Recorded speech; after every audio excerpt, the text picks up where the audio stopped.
Okay, welcome everyone. We're going to tonight the concept of the evil eye, what the evil eye is about, and the red string. In recent years, the red string has become very popular, especially amongst the pop stars, the movie stars. They all are wearing red strings. They sport red strings. All the famous pop stars and all the famous movie stars. So the question is, what do they see that? And the red string is supposed to be like a talisman to ward off the evil eye. So in fact, some people were willing to pay on eBay $25, $35 for a little red string that comes from Kever Rachel, from the burial place of Rachel the matriarch. So where does this all come from? So we need to understand this a little bit. So first we need to understand, before we know what the red string is about, we need to know what is the evil eye. You know, what is the evil eye? This big eye that casts evil spells onto people. Where does the evil eye comes from? And we know that in Jewish tradition, there's a lot about it. So we need to know, is it a real thing or is it just a superstition? And where does it come from? I know that people know from their parents, their grandparents, they all say when they say something about their children, or they say something about their grandchildren, they always say, Kanai Nahara. I heard the expression, Kanai Nahara. They say, Kanai Nahara, poo, poo, poo. It's an expression. That's that people always say. Where does it come from? If you hear the word Kain Ayin Hara means, Kain means not, Ayin Hara is evil eye. There should be no evil eye. So we know that traditionally, in Judaism, there's always been a big thing about casting the evil eye. And we always say, Kanai Nahara. In fact, there's a famous story about a fellow that came to the court, an old man, he was 92 years old, Jaime, and he came to the court, and the judge asked him, he says, Jaime, how old are you? Jaime was under oath. Jaime says, I'm 92 years old, Kanai Nahara 222. So the judge says, I don't give me those other words, just tell me exactly how old you are. He says, Kanai Nahara, I am 92 years old. He says, please, just tell me your age.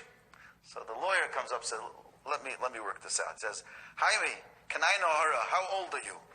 Jaime says, 92 years old. But I grew up that Ayin Hara was like my Baba thought that I was like the smartest guy on earth, and smartest kid. So she was always worried about me catching an Ayin Hara. It was like the worst thing. She always told me to watch out for certain people that would come into the house because they can give me an Ayin Hara. I remember there was particularly one lady that used to come, a friend of hers, nice lady. But to me, she was the Ayin Hara lady because my Baba said, watch out for her. Watch out. I must have been 5 or 6 years old. And I used to walk into the house, and one day I walk in and I freeze in my tracks. My Baba is sitting around the coffee table there with the Ayin Hara lady. And all I saw was a big eye. I saw her big eye looking at me. I said, oh, I'm in big trouble.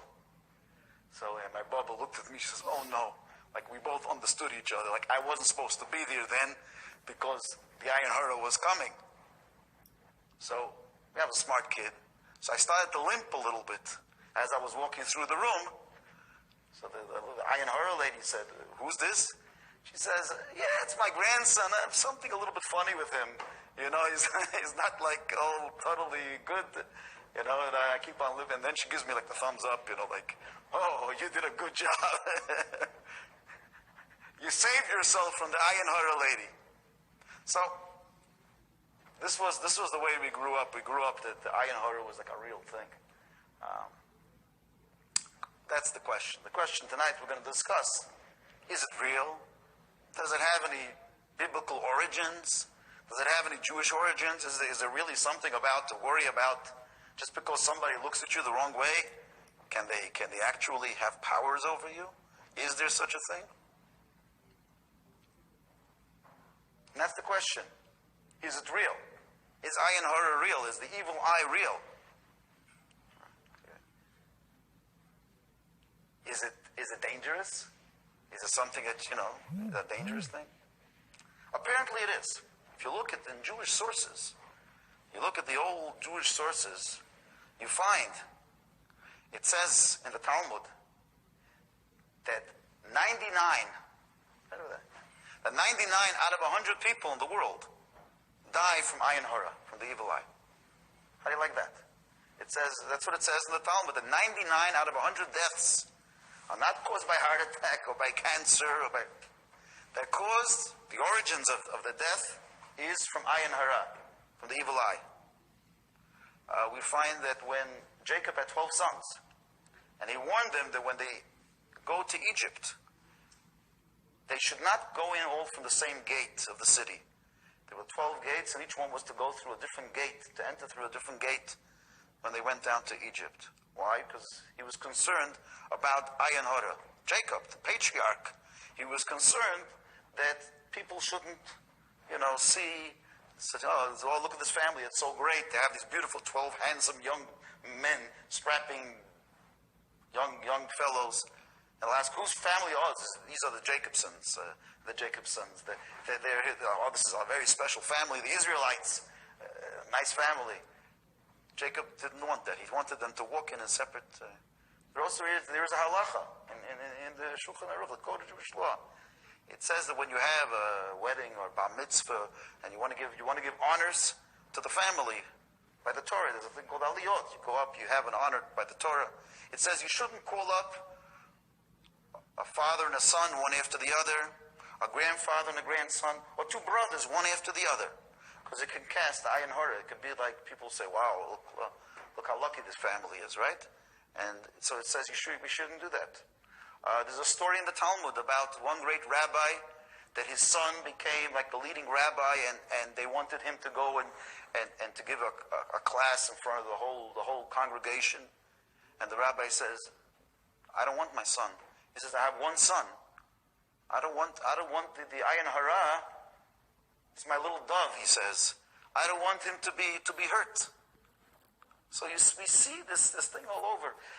We see that the Talmud also says that blessing comes on things which are concealed from the eye. Yitzav Hashem itcha sabracha basamecha. It says that God gives blessing, things which are hidden from the eye. It says if you have money, you shouldn't constantly count it over and over again. It's better to keep it hidden. When you keep it hidden, it grows. When you count it every day, some people every morning, they wake up, they count their money. You count it too much, you look at it too much, you can give yourself an ayin hara. Right? You can give yourself, you're not supposed to look, in the Torah it says that when they counted the Jewish people, God said, don't count them directly.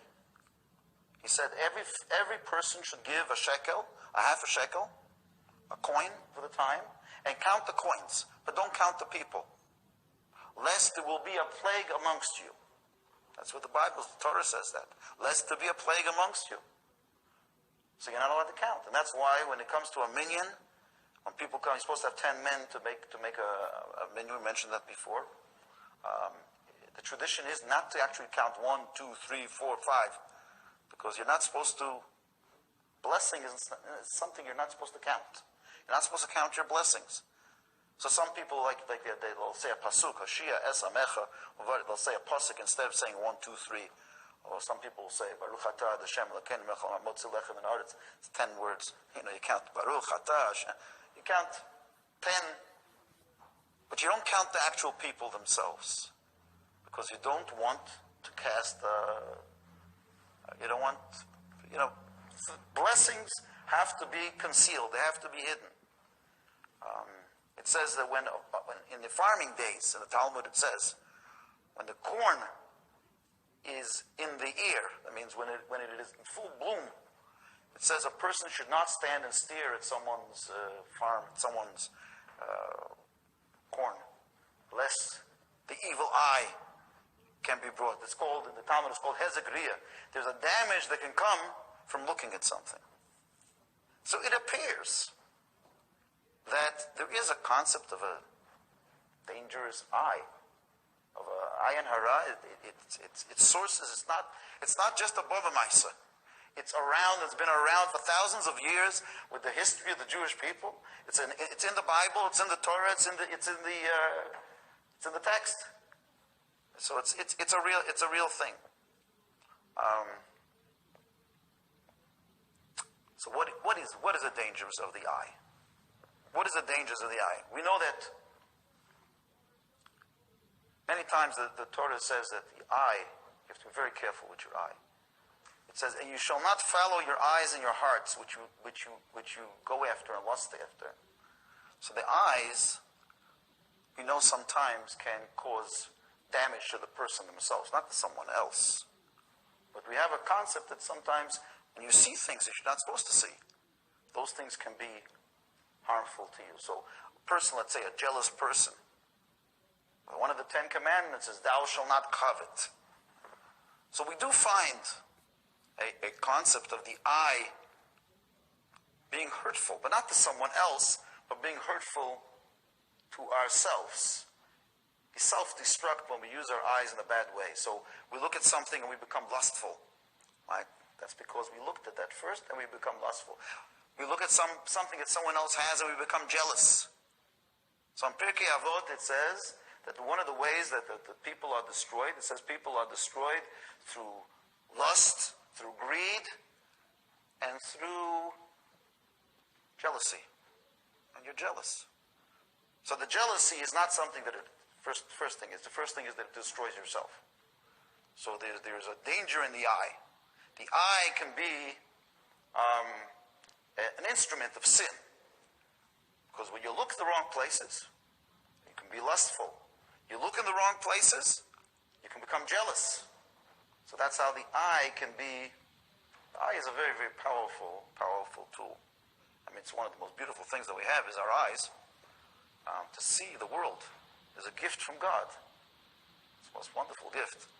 I was walking to shul this Shabbos, and it was so nice, all the colors, on the way to shul. I saw all this beautiful red and auburn, and talking about the red string, right? So all the little beautiful colors out in the fall. It's marvelous. All right? So I'm walking to shul, and it suddenly struck me. I said, "You know what? Let me close my eyes for a couple of seconds. Not to take for granted what I'm seeing." I closed my eyes, and as I was walking, I suddenly felt like a blind person for a couple of seconds. And I said, "Look, if I couldn't see, I'd be missing out on all of this." And I opened my eyes and I said, "Thank God for giving me sight. Thank God for giving me eyes, the ability to see." It's a big bracha. It's a big blessing. What a blessing. And I'm able to see all of this. In those couple of seconds I was closing my eyes, I suddenly, I empathized, or I felt what a blind person feels at that moment. And the blessing of sight. I'm sure that people who can't see have other great blessings. In the Talmud it says, "Sagi Nahor," that a blind person is a master of great light. But at the moment that I closed my eyes, I said, "Wow, how lucky we are to have these eyes." So the Torah says, "I've given you the blessing of eyes," God says. Don't abuse it. Don't use it to be jealous. Don't use your eyes to be lustful. Right? It has to be used. The eyes is a channel between us and the world. And that channel has to be done in the proper way. So we can understand how eyes can be harmful, but not to the other person, but to the person himself. But Ayin Hara seems to imply that it's not